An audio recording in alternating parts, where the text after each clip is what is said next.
Hello student, welcome to lecture 4.2, African Americans in the 1920s. In this lecture we will focus on the African Americans in the 1920s.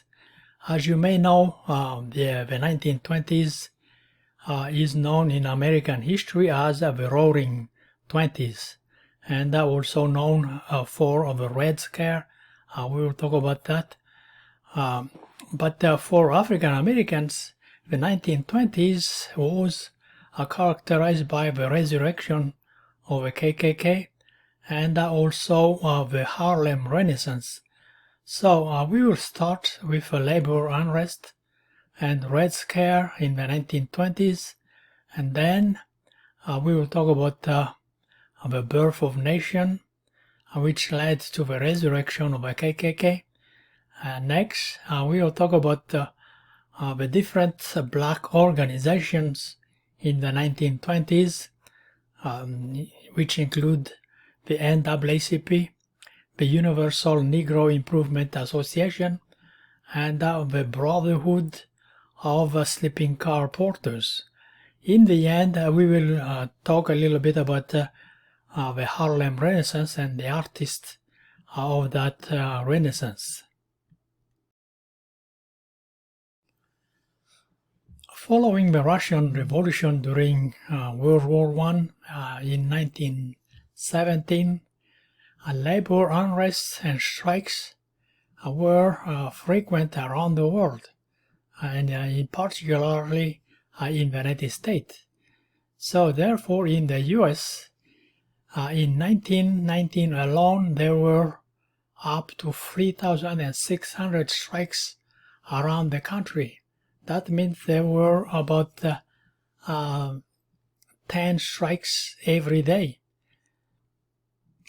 So labor unrest led political leaders of both parties to warn American people about a communist takeover in the US, which means that these political leaders were worried that communists from Russia would take over, would overthrow the government, the democratic government in the United States, and put in place a communist government. So that is the Red Scare. So this led to this panic called a Red Scare. So we have here the formal definition of Red Scare. So Red Scare means the widespread fear among Americans in the year immediately after World War I, from about 1918 to about 1924, that Russia's 1917 Bolshevik Revolution, Communist Revolution, would result in communist attempt to take over the US government. So that was really a scary political event for not only the American political leaders, but most American people. Something that didn't have anything to do with labor and communism was the resurrection of the KKK. In Module 3, we talk about the KKK going underground at the end of the 1800s, and this was due to the passing of the Enforcement Act by Congress that allow to persecute the crimes of the KKK. However, in the 1910s and 1920s, the KKK reemerged, and this reemergence or resurrection was sparked by the production of a movie entitled The Birth of a Nation. The Birth of a Nation was a book that was turned into a film directed by D.W. Griffith in 1915. So the film was about the reconstruction of South Carolina, reconstruction of the state of South Carolina, and the film described how the KKK became the savior of the state from African Americans that were disparaged as ignorant and immoral. So this film was very popular among white people, but as you can understand, the NAACP didn't like it at all, so they protested, but unsuccessfully, the distribution of this film. So we can see on this figure the poster that's advertised The Birth of a Nation, the film The Birth of a Nation. So given its script, The Birth of a Nation revived the KKK that was dormant, that went underground, like we said earlier, since the end of the 1800s. So on Thanksgiving Day of 1915, a few members of the KKK led by William J. Simmons met at Stone Mountain in Georgia to restart the organization.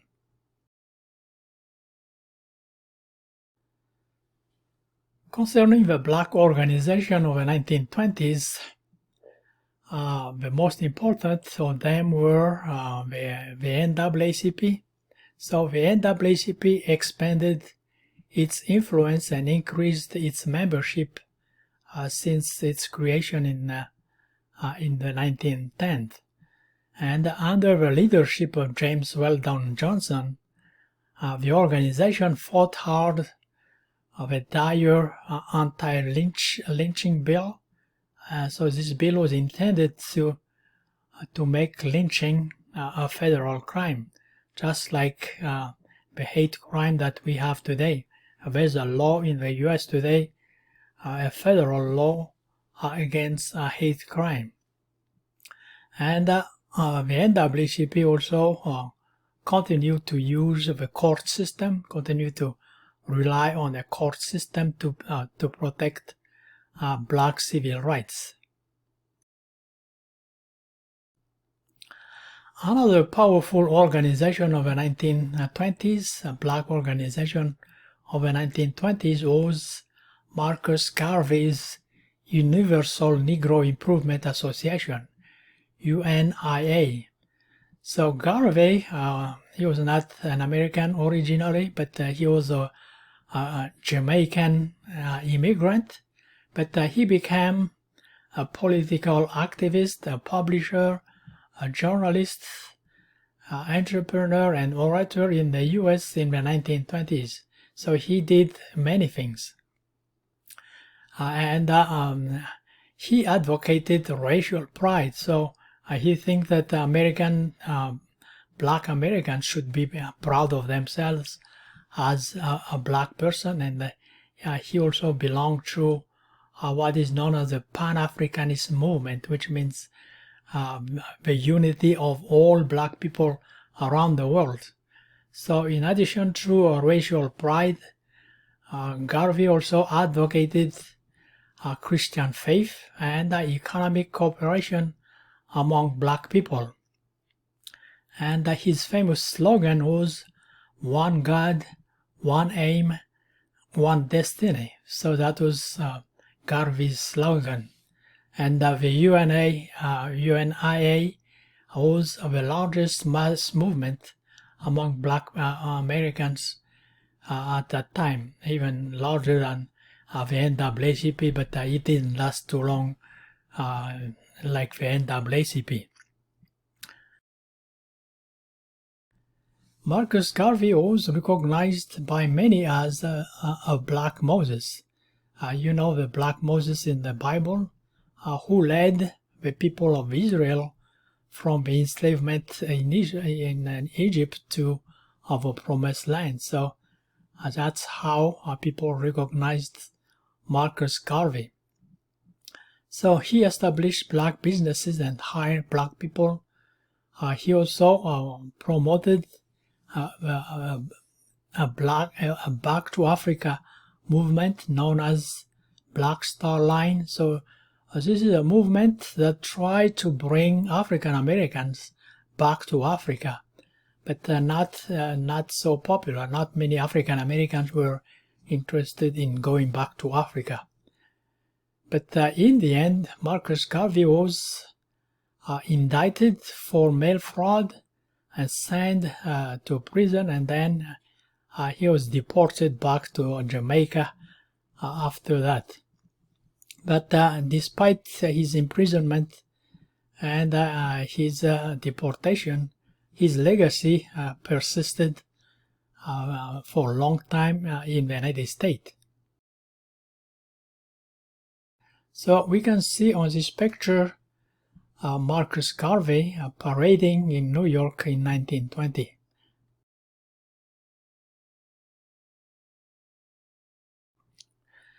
Another black organization, which was also a labor union in the 1920s, was the Brotherhood of Sleeping Car Porters. This organization was a labor union, like I said earlier, so it's a labor union of black employees of a Pullman company. The Pullman company was a large employer of black people, and it was a train company serving rich white people, but most of the employees were black. But these black workers were not paid like the white workers. At that time, there were up to 12,000 black men working for the Pullman company. So that's why it was easy to create this labor union organization known as the Brotherhood of Sleeping Car Porters. So we can see on this painting Philip Randolph, who was one of the leaders of a Brotherhood of Sleeping Car Porters, the BSCP. Randolph also was one of the leaders of the AFL, the American Federation of Labor, as well as one of the planners of a march on Washington in 1941, as well as a march in 1963 with Martin Luther King Jr. So Randolph was a major political figure in African American history. Now let's talk about the most important historical event in African American history in the 1920s, and that was the Harlem Renaissance. During and after World War I, New York City became one of the major destinations of black migrants. I told you in the previous lecture that since the early 20th century, African Americans from the Southeast, where they were enslaved, migrated to the North. So New York City was one of the destinations of that migration. But most of the black migrants settled in Harlem, and Harlem became a center of African American cultural activities, including literature, art, and music. And this led to the so-called Harlem Renaissance, which was a cultural revival among African Americans.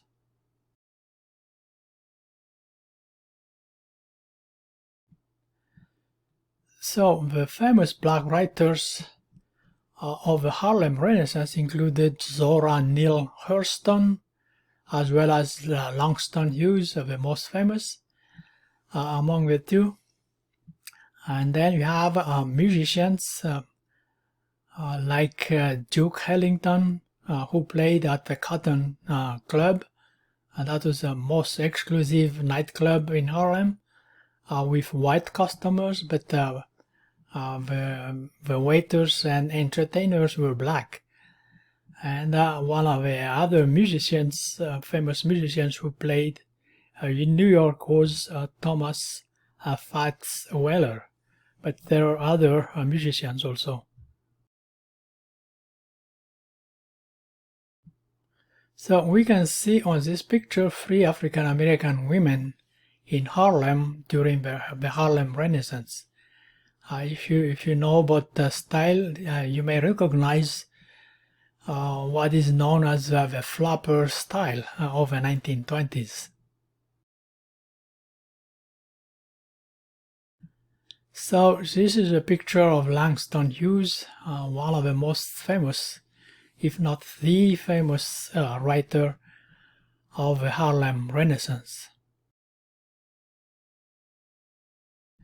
So that concludes lecture 4.2. Please move to lecture 4.3 to continue.